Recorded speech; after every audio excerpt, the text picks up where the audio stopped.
Every evening, Sophia, the quiet janitor no one noticed, gathered untouched scraps of food from the company cafeteria and disappeared into the night. No one asked why. No one cared. Until one day the CEO caught her slipping leftovers into a plastic bag, and something about her silent dignity gripped his heart. When he secretly followed her home, what he discovered didn't just change her life. It cracked open the conscience of an entire company. Because sometimes, silent hunger is the loudest scream. Sophia had always believed in the quiet dignity of hard work. For 18 years, she mopped the marble floors of Morgan and Company, a towering financial empire where the air smelled of expensive coffee and ambition. Employees in crisp suits hurried past her every day, their polished shoes tapping rhythms of purpose. None of them ever noticed the woman in the faded uniform and worn sneakers. Every morning she arrived at 5 a.m. sharp, long before the office buzzed awake, and every evening she left after the last lights dimmed. Her paycheck, modest and thin, stretched far too little for her small, fragile household. Yet Sophia never complained. Complaints, she believed, were luxuries for those who had time to be heard. Her days were built on routine, but her mind wandered back home constantly to three young faces waiting for her behind cracked walls and thin curtains. Her grandchildren, orphaned too soon after her daughter's passing, were her world now. Their needs were simple: warmth, food, and the comfort of knowing someone was fighting silently to keep them safe. That's why at the end of every shift, Sophia made her way to the company cafeteria. She waited until the last employee left and the clatter of plates quieted. With practiced care, she sorted through untouched sandwiches, sealed yogurt cups, and fresh fruit that catering discarded daily.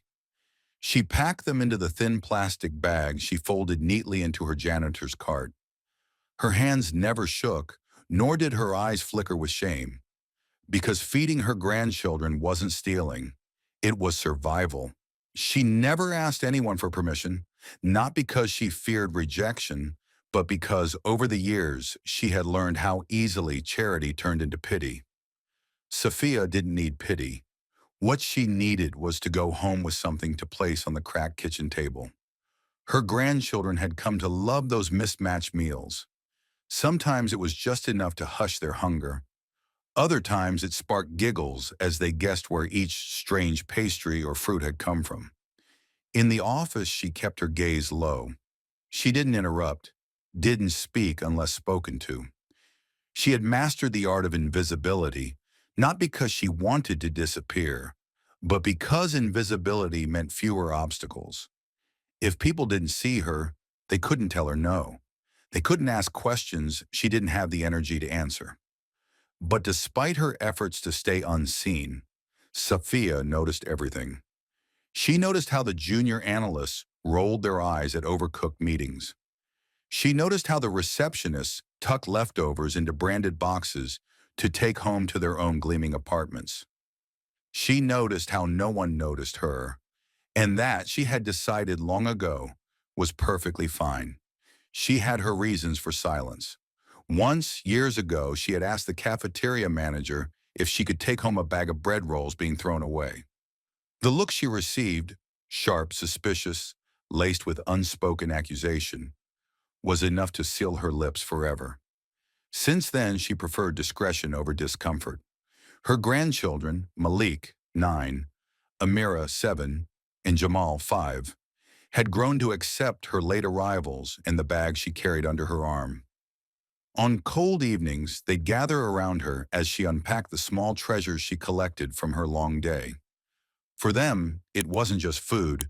It was proof that Sophia was still standing, still fighting, still bringing home pieces of hope stitched into plastic. At Morgan and Company, policies and procedures flowed like rivers. There were rules about everything, even trash. Technically, food waste belonged to contracted vendors. Technically, Sophia's quiet scavenging violated some paragraph buried deep in employee handbooks she'd never seen. But policies she knew rarely noticed women like her. Neither did CEOs, and that was fine. As long as her grandchildren slept with full stomachs, and as long as her hands could still mop and sweep, Sophia was content to walk unnoticed through the polished halls of power. She didn't know, not yet, that one quiet evening, those same halls were about to echo with her story in ways she could never have imagined. The cafeteria was quiet as the last employee walked out, their footsteps echoing in the expansive room. Sophia waited patiently near the door, her janitor's cart parked discreetly by the far corner. She glanced at the clock. 7:15 p.m. Another hour and she would be done for the day. She didn't mind the long hours. For her, work was just another form of survival, like breathing. As she began her usual routine, she heard the click of heels against the tile floor. Turning slightly, she saw Elias Morgan, the company's young CEO, standing at the entrance. His tailored suit was immaculate, his face serious, but there was something about his eyes that caught her attention. He wasn't in a rush. He wasn't walking away like everyone else. He was watching. Sophia's heart skipped a beat. She didn't know why he was standing there, and she didn't have the time to figure it out. Her job was simple: clean, collect, leave. She tried to focus on her work, pushing the cart in front of her, wiping down countertops, but she couldn't ignore the fact that Elias hadn't moved. A few moments later, the CEO walked toward the cafeteria counter, where a few untouched trays sat. Sophia didn't know what came over her, but she glanced at him briefly, just to see if he would leave like everyone else. Instead, he lingered for a second longer, then caught her eye. "Is everything all right?" he asked, his voice soft but direct. It wasn't the question that surprised Sophia, but the way he asked it. No one had ever bothered to ask her that. She had spent years blending into the background, watching others come and go without so much as a glance in her direction. But here he was, standing in front of her, looking concerned. "Yes, sir," she replied quickly, lowering her gaze. "Just cleaning up." Elias nodded, but then his eyes narrowed slightly. There was a flicker of curiosity in them, something deeper than just the standard corporate interest. It was as if he could sense that there was more beneath the surface, more than just a janitor doing her job. He hesitated for a moment before speaking again. "What do you do with the leftover food, Sophia?" Her body tensed. The question wasn't rude, but it felt like a line she hadn't expected to cross. She had kept this part of her routine hidden for so long. Her quiet scavenging, the careful way she slipped food into her bag when no one was looking. No one had ever asked about it. Sophia swallowed hard. She didn't want to explain. She didn't want to open that door. But before she could answer, Elias spoke again, his voice softer this time. "I'm just curious," he said. "We always seem to throw away so much." There was something different in his tone, an honesty, a desire to understand. It wasn't like the usual corporate questions she was used to answering. Sophia felt a shift, but she still couldn't bring herself to share her truth. "I take it home, sir," she said, her voice barely above a whisper. "For my family." Elias didn't respond right away. Instead, he just stood there, watching her as if he was trying to understand the weight of those simple words. She could feel his gaze linger for a moment longer, but she quickly turned away, focusing on the task in front of her. Elias didn't speak again as he turned to leave, but his footsteps were slower this time. It was as if something had shifted, something that had nothing to do with the food, but everything to do with the woman who had quietly endured for so long. As Sophia finished her cleaning and pushed the cart toward the door, she didn't notice that Elias had stayed behind a little longer than usual. His thoughts were now occupied with what he had just learned. The woman who had blended into the background for so many years was now etched in his mind. And what he didn't know yet was that the briefest encounter with her was about to change everything. The evening was cooler than usual as Elias stepped out of the office building. The fluorescent lights of Morgan and Company were fading behind him, and the streets outside seemed quieter than they had been earlier. He looked down at his watch, 8:30 p.m. He hadn't meant to stay this long, but something about Sophia's words had unsettled him. Without thinking, he found himself walking in the direction she had gone. He didn't know why. Maybe it was curiosity, or maybe it was something more. He had built his empire from nothing, fought for every inch of success, but something about Sophia's quiet dignity tugged at him. He had seen hundreds of people come and go through the doors of Morgan and Company, all with their stories of ambition, wealth, and success. But Sophia, she wasn't like the others. As he walked, his thoughts drifted back to the brief encounter in the cafeteria. "I take it home, for my family." Those words echoed in his mind, growing louder with each step. He couldn't stop thinking about the way she had said them, so matter-of-factly, without any trace of self-pity or shame. He didn't know how far she had walked before he decided to follow. He had to know where she went, what she had been hiding from everyone. Was she really just a janitor? Or was there more to her than met the eye? It took a while, but eventually Elias found himself in a part of the city he didn't recognize. The buildings grew older, the streets narrower, and the signs were faded and forgotten. He looked around, his discomfort growing. This wasn't the world he knew. This wasn't the world he had worked so hard to create. Finally, he stopped in front of a small, crumbling apartment complex, its paint peeling and windows cracked. He watched as Sophia made her way toward the entrance, the plastic bag clutched tightly in her hand.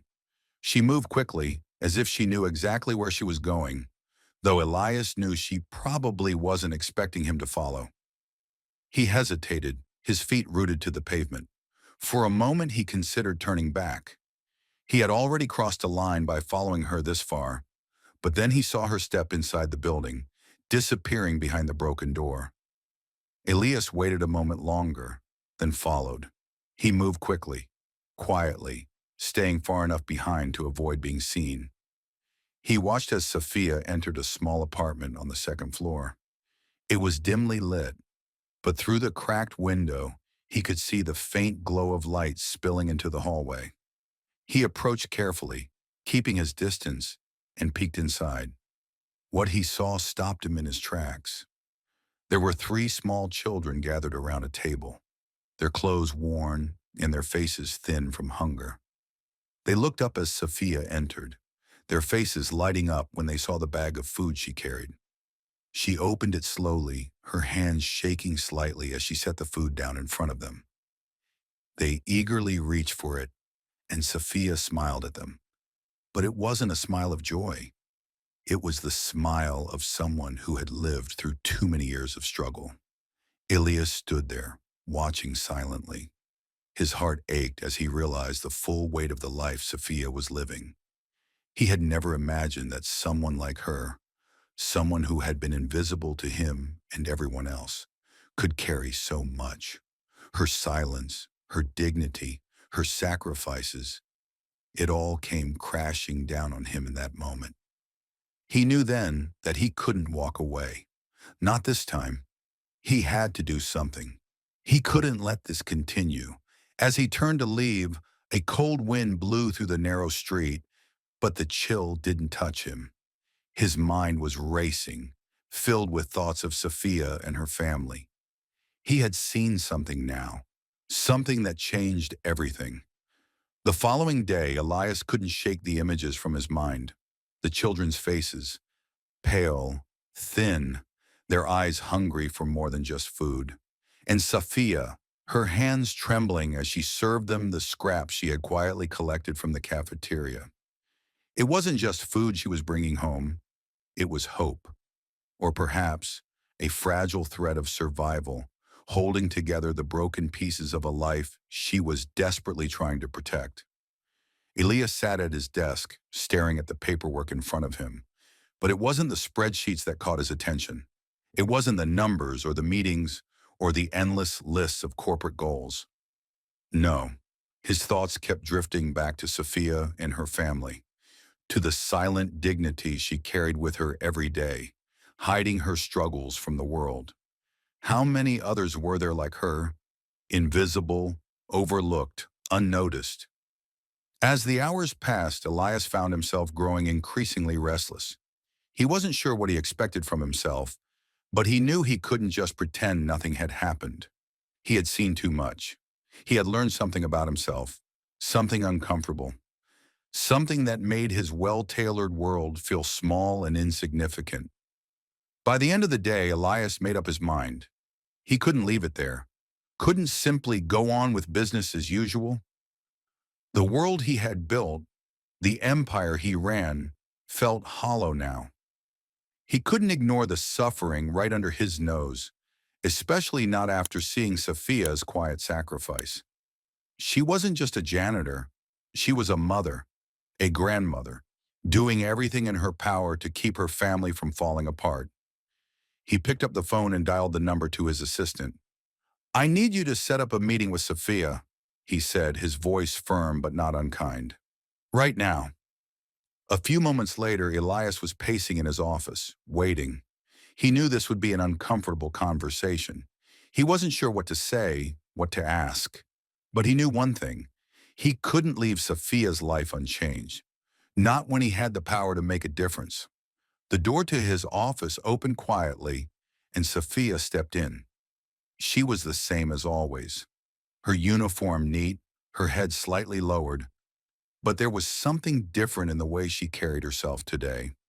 She didn't speak immediately. Instead, she stood there, waiting for him to begin. Elias gestured for her to sit, his hand trembling slightly as he motioned toward the chair. He was about to say something, but he found himself hesitating. Words didn't come easily when you were trying to address something so deeply personal, so life-changing. Finally, he spoke, his voice softer than he intended. "I saw you last night," he said quietly. "I saw you with your family." Sophia's face flushed, and she lowered her eyes, clearly uncomfortable. But Elias pressed on. "I didn't know. I didn't know the extent of what you were doing, or how much you were sacrificing," he continued. "And I can't just keep running this company without acknowledging the people who make it work, the people who are invisible to the rest of us." Sophia remained silent, but Elias could see her hands tightening in her lap, her knuckles white. She wasn't sure where this conversation was going, and neither was he, but he knew it had to go somewhere. "I want to help," he said, his voice steady now. "Not in the way you think, not with charity, but with real, lasting change." Sophia's eyes met his, and for the first time, Elias saw a flicker of something in her, a mixture of surprise, skepticism, and hope. But she said nothing. Elias continued. "I've already spoken with HR. We're going to raise wages for the janitorial staff. We're going to donate the leftover food to employees who need it, and I want you to help manage the program. This is your chance to lead, Sophia, to create real change for your community." The words hung in the air between them. Elias wasn't sure if she would accept or reject the offer, but he had laid it out as honestly as he could. It wasn't just about money. It was about recognition, about dignity, about giving people like Sophia the chance to be seen. The following week, Elias found himself walking through the same cafeteria where he had first seen Sophia. The employees were scattered around, chatting, eating, laughing, completely unaware of the change that was taking place behind the scenes. But to Elias, everything felt different. He wasn't just the CEO anymore. He wasn't just overseeing the success of Morgan and Company from a distance. He was actively involved, engaged, trying to make sure every person in this company felt valued. The janitorial staff had been informed about the new wage increases, and the first food donation program had been set in motion.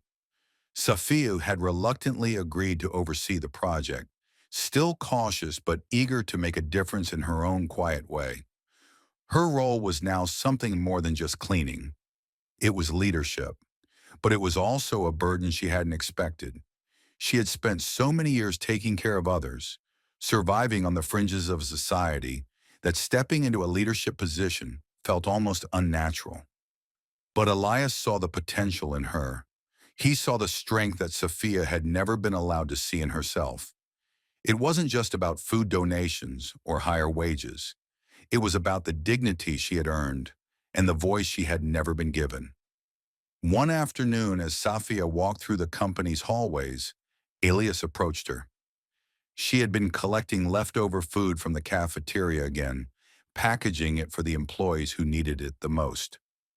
As she moved past him, Elias called out to her. "Sophia," he said, his voice steady. She paused, her eyes quickly glancing toward him. "Yes, sir?" Elias smiled, a hint of pride in his eyes. "You're doing good work, but I need to know, how do you feel about all of this? Is it helping?" Sophia hesitated for a moment. No one had ever asked her that before. It wasn't that she didn't appreciate the increase in wages or the donations she was managing. It was that she had lived so long with a sense of survival, just getting by, that she didn't know how to feel about the changes happening around her. It's, it's strange, she admitted. I've never had the chance to lead like this. I've spent my life just doing what I had to do, surviving. But now I feel like, I don't know. I feel like I'm finally being seen. Like what I do matters. Elias nodded thoughtfully. He understood. He knew exactly what it felt like to be seen for the first time, to be acknowledged for your efforts, your struggles, your humanity. He didn't know how long it would take for Safia to fully accept her new role, but he believed in her. "You do matter, Safia," Elias said quietly. "And this company, this world needs more people like you. People who know what it means to fight for what's right. People who can see beyond the bottom line." Safia's eyes softened, and for the first time in years, she allowed herself to believe in something bigger than her struggles. Maybe, just maybe, there was more to life than just getting by. Maybe she was meant for something greater. As Elias watched her walk away, he couldn't help but feel a sense of pride. He had set out to change the system, to make things right, but in doing so, he had uncovered something far more valuable: the power of quiet leadership, the power of a woman who had spent years in the shadows but who was now stepping into the light. The journey wasn't over, the work was far from done, but Elias knew one thing for sure. It had all started with a simple question, a question that had changed everything, a question that had unlocked the potential in someone the world had overlooked. The days turned into weeks, and the changes within Morgan and Company continued to ripple outward. Sophia's food donation program had expanded beyond just the janitorial staff. Employees from every department were now receiving meals. And it wasn't just about food, it was about the conversations that began to happen. Conversations about equity, about care, about how small gestures could have profound impacts on the lives of those who felt invisible for so long. Elias watched as Sophia took on more and more responsibility. She wasn't just managing the donations anymore. She was leading team meetings, mentoring younger employees, and even influencing company policies on welfare and workplace equity. It was clear that the woman who had once quietly swept the floors was now shaping the culture of the company. One day, as Elias walked into the cafeteria for lunch, he saw Safia in the corner, sitting with some of the employees. They were laughing together, their conversation light but filled with a sense of camaraderie. For a moment, he just watched from a distance. She had become more than just a manager or a leader. She had become a symbol, a living proof that anyone could change their circumstances, no matter where they started. Elias joined them at the table, his usual confidence tempered with a genuine respect for the woman who had transformed not only her life, but the lives of everyone in the company. "I have to admit, Sophia," Elias said as he sat down with them, "I didn't know what to expect when I first asked you to take this on. But I've seen something incredible happen, not just in the company, but in you. You've changed the way we all see each other." Sophia smiled, but there was a touch of humility in her expression. "I didn't do it alone. I just helped spark something that was already there. People care. They always did. They just needed to know someone believed in them. Her words hit home for Elias. He realized then that Sophia wasn't just changing her own life or even the lives of her family. She had sparked something much bigger, a movement within the company, a movement that focused on care, dignity, and respect for everyone, regardless of their job title or position. Sophia had brought something essential back to the corporate world: humanity. She had proved that profit and people didn't have to be at odds. And in doing so, she had unlocked a truth that Elias hadn't fully understood until that moment. The real measure of success wasn't just the bottom line, it was the lives you touched, the people you helped to rise, the communities you built. Later that afternoon, Elias called a meeting with the board of directors. He presented a new proposal for the company, one that would change the way Morgan and Company operated for good. It was a proposal that included better employee benefits, more investment in community outreach, and a greater emphasis on leadership from all levels of the company. The board was skeptical at first, but Elias stood firm. "We are more than just a company that sells products," he said. "We are a community, and it's time we start acting like it." The board approved the proposal, and soon after, Morgan and Company became a model for corporate responsibility and compassion in the industry. But for Elias, the real success was seeing Sophia's quiet pride as she stood before her team, now not only as a leader, but as a mentor, a guiding force. In the years that followed, Elias and Sophia worked together to build a company that was not only successful, but also ethical, focused on people and their well-being. They proved that even the most invisible people, those who seemed forgotten by the world, had the power to change everything. It wasn't just about raising wages or donating food. It was about recognizing the strength of those who had been overlooked and giving them the tools they needed to lead. The journey had started with a simple act of kindness, a question, a follow-up, a willingness to listen. But it had turned into something much bigger, something that would outlast them both and change the world, one person at a time. And in the end, Elias realized that sometimes the most profound changes don't come from power or influence. They come from the quietest voices, the ones that have been overlooked for too long, and now they were finally being heard.